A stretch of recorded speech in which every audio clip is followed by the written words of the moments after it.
ASRA 2025 Austin tour comes to a wrap.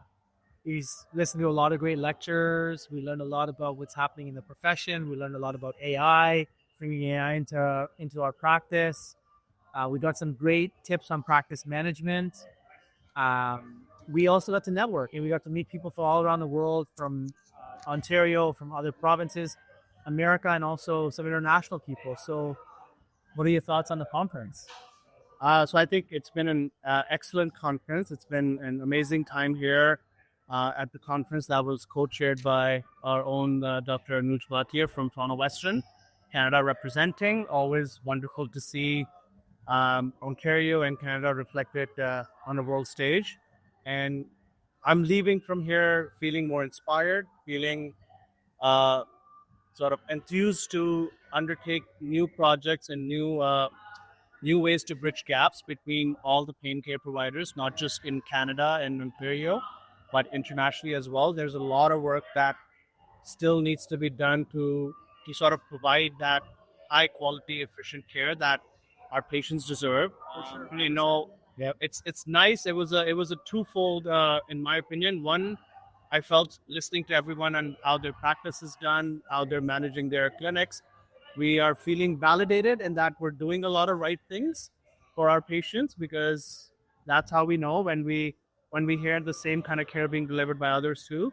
But on the other front, it's also sort of showing us where there's gaps, most of them systemic, that we need to work at.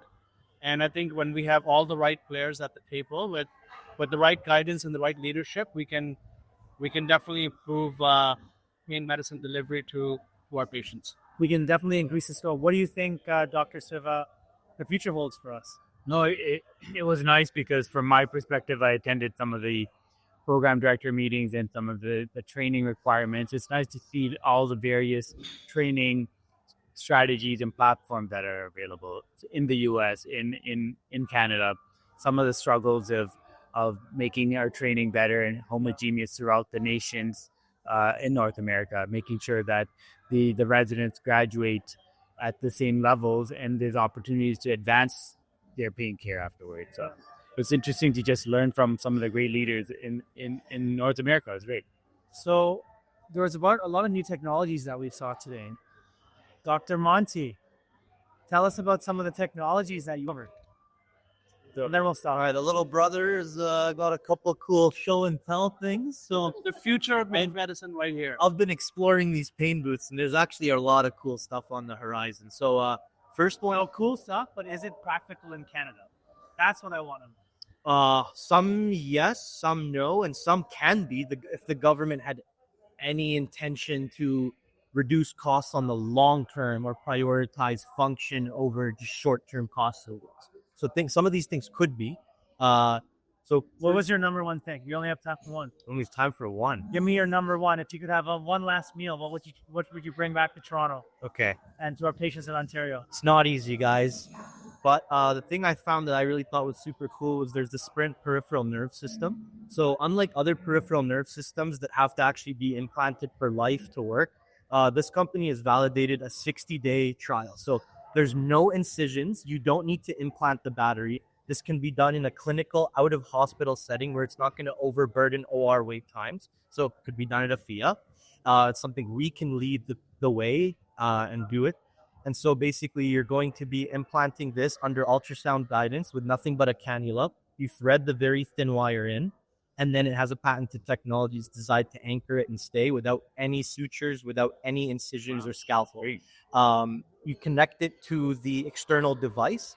That external device, the patient would wear it for a 60-day period, and then they're going to come back to the office. We take it out, and they have data showing that it's lasting years and years and years. Yeah, so we actually saw that talk myself and Dr. Rewari. So essentially they looked at post-knee replacement pain. And so the paper with the condition that they look at is post-knee replacement pain. And they're trying to now extrapolate that at least in another painful condition. So I think the data looks promising. Very promising. And, it's we have a lot of patients in Ontario who are suffering from that. What would you say the incidence of patients with post-knee replacement in Ontario is? Yeah, that's quite high. Anywhere from 10 to 33% of patients post-operative knee replacements can have ongoing knee pain. It was very high. And we have an aging population, or more knee replacements are happening every single year in Ontario. So having technologies like this is, something that we need to move forward to. We need to lobby. We need to talk to, drug companies. We need to make strategic partnerships with people to get better access to care for our patients. Can I have one more? One more. It's Christmas. This is a Christmas bonus.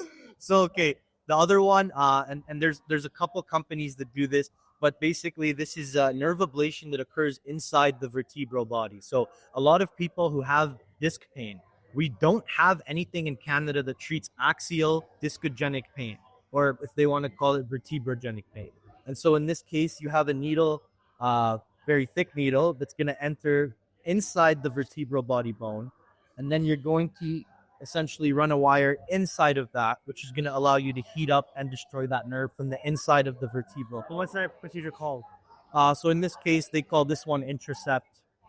Vasovertebral nerve ablation. Yeah, there's other names. There's great data in the U.S. and it would be a dream of mine and Dr. Siva's and Dr. Rewari's and you as a fellow to bring that to Canada. I have so many patients in my practice that I'm very limited in what I can do. Yeah. And, this would be something that would be very, very beneficial for them. And we know that this discogenic pain, affects young people. So it's like you're losing the best years of your life and 100%. onwards. Like that, this could give someone 50 functional years back to their life. It's incredible. Yeah. But the trouble for these things become cost, right? Like, so how do you mitigate that issue, right? How do patients have the ability to get to? Well, what's cheaper, this or a 6-level spine fusion? That's a great point, right? And that's the data that we need to discuss with our government because, myself and Dr. Siva looked through this with Boston Scientific. Yeah. We came to the conclusion that the cost was about $9,000, correct me if I'm wrong, and it's expensive. I mean, part of it is we live in this single-payer tax system in Canada, right? And patients don't have the knowledge. If it's not covered by the government, they feel that it's not going to work, right? They don't know all the things that are available that are not included in care. Yeah. But then again, the trouble is, can patients afford about $9,000 plus to get this type of novel treatment? That's where we really need better help and assistance from our government. Yeah, because the government's paying a lot of people to be on disability for decades. The government is paying people with end-stage spine disease to get surgeries that cost a lot more than $9,000. To me, the closest example or an analogy to this would be: would you rather have someone undergo colonoscopy once every 10 years for once every 10 years starting at age 50, so you can catch colon cancers early, which are going to save you a lot more money than having to handle these patients at 60 or 70 when they have full-blown colon CA. It's all about being proactive with it, not reactive. 100%. And this is Save your lives. saving lives, right? And I understand, like, when you attach emotions to these encounters, and how can we not get emotionally attached to our patients, right? Like, it's not easy seeing a 40-year-old gentleman with 2 young kids who has discogenic back pain, and something as effective as this is out there, and the only thing that's stopping us from providing that care is just the financial aspect of it, which, as far as I remember, being in Canada for 26 years now, goes basically against the core aspect of what we as Canadians stand for and what Canada Health Act was sort of devised around, which was that we need to provide access at free of cost to people that need it, right? Equitable care, right? And we're not doing that. We're failing at that as a country, as a society, and it's easy to say these things because I know it's hard to deliver. That's a tall order to fill. Absolutely. And I'm not saying we need to be perfect. All I'm saying is that we need to be better. And there are ways to be better, and they're in front of us. We just need the right people involved that have the power to make these things happen. And that's why we come to these conferences, right?